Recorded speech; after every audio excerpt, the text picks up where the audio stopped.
yesteryear. Now, when the Hebrew month of Nisan, as it could, the month of the spring in of itself, the month of Passover, marks the Hilula of a really great rabbi. His name was Aharon Even Hayim. Zecher Tzaddik Libracha, one of the great rabbis of his time. He was actually born in Morocco, in an area called Fez, at least that we've spoken about on various occasions before here on this series. Now, it's reported over he was born in English year 1555 and he would pass away in the year 1632. He would have been about 77 years of age at the time he passed away. He was one of the great Moroccan rabbis of the 16th century, 17th century, respectively, and very much was well travelled afterwards. We're going to relate over that. He ended up in Eretz Israel and all over the different vicinities and would eventually pass away in Jerusalem. Now, it's actually interesting. Let's explore a few of the highlights of the great rabbi's life. Now, he actually came from Fez in Morocco. Fez was a place that there was much of the years had a great Torah and Jewish community in itself. It's a place we've spoken about on various occasions before. Now, it's interesting. I believe his family were actually part of some of the Spanish families that were actually exiled outside to various different vicinities, possibly at the time period of the Spanish expulsion. And his family would end up going to Fez. That would obviously be approximately about maybe 70, 80 years before he was born, maybe give or take some years. I'll have to double check on that. His rabbi was another great rabbi we've spoken about before, Harav Almosh Nino, I believe. He was, let's just say, one of the standout rabbis of his time. His rabbi was in of itself.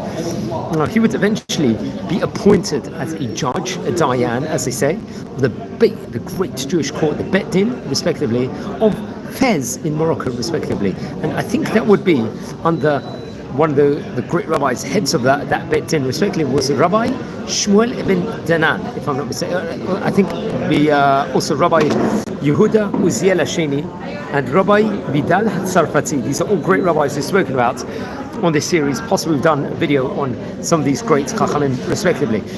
And he would very much be responsible with regards to, let's just say, different takanot, different gezerot, or different enactments that was made by the Jewish court of that time or by those vicinities.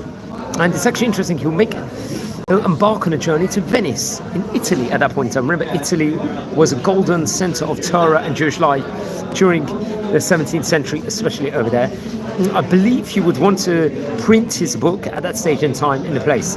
And very much, I think it would be a place he would spend approximately about 3 years at least, it's reported, over, and very much be in contact with the great rabbis of the city of Venice in Italy, the surrounding areas, I believe, and there'll be advice and correspondence, especially within regards to different matters of halacha while he was there. And I believe 3 books of his will be printed in Venice while he'd be there, including the Korban Aharon, which we're going to speak about in a few minutes, which was, I think, in 2 volumes. Then there was a Parshanat LeMidrash Safra, I believe. This was printed, I think, in Germany, if I'm not mistaken. And I think it will be distributed in other countries like Poland.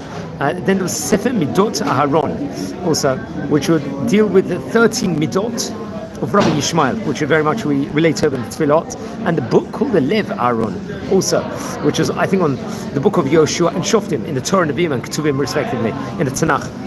And then eventually he will move away from Venice in Italy and embark on a trip to Egypt, to Mitzrayim over there, where he would actually spend time learning Torah over there. And I think towards the end of his life, he would actually embark on a journey to Eretz Israel and would stay in Jerusalem, and he'll pass away in the year 1632 over there.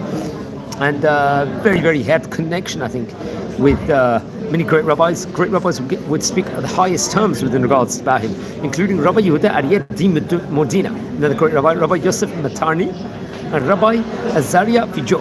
Very great rabbis of that point in time, and I think they'll quote him in books. And many of his teachings will be also in manuscript form, if I'm not mistaken. So very interesting, which we have to also point out of his time. So just to explore a couple of his books, for example, the Korban Aharon, I think, was actually printed, to be precise, in the year 1609 in Venice. I think the first volume itself had, I think, 459 pages to it, Korban Aharon. It was, as we stated before, in 2 volumes. I think connected also, maybe it was a Benevisti, it was a rabbinic dynasty at that point in time. Maybe it was associated printing within regards to that, but pretty much a very great book that happened to be in of itself. The second volume itself, I think it's slightly more pages, about 472 pages. Also, once again, printed in Venice in the year 1609. So we're talking about 415 years ago here from the time of recording. There was a Aharon also, which would consist of 510 pages. I think that was also printed in 1609 in Venice once again. And that concentrated on the Torah, especially Torah Nevi'im, and the various different commentaries also. And that is very, very great book in itself. And I would recommend it very much. So he was part of the Bet Din, as we said before, in Fez, and very much did travel all over the places. Reported over, not just he'd go to Egypt and Italy, he would spend time also in Greece, in Yavan, as I call it, and Turkey. Turkey, once again, also had a great Torah Jewish community in of its day. So I very much recommend everyone to learn about the great Rabbi over here. His father happened to be a great rabbi also. Rabbi Avraham ibn Hayim was his father's name. Very great rabbi. Also from Fez, from Morocco. I would recommend everyone to look at the family tree in of itself. Now, we don't know the exact date when he passed away. I believe it was definitely in Nisan. That's the information we know. He was 77 years of age when he passed away. He was buried in Jerusalem, in Har HaZeitim, in the Mount of Olives burial plot in 1632. That naturally the Hebrew date of the year of that is Hey Shin Tzadik Bet. So I recommend it to learn within regards to the great rabbi. Don't forget to light candles in his memory this month and learn more about the great rabbis of yesteryear.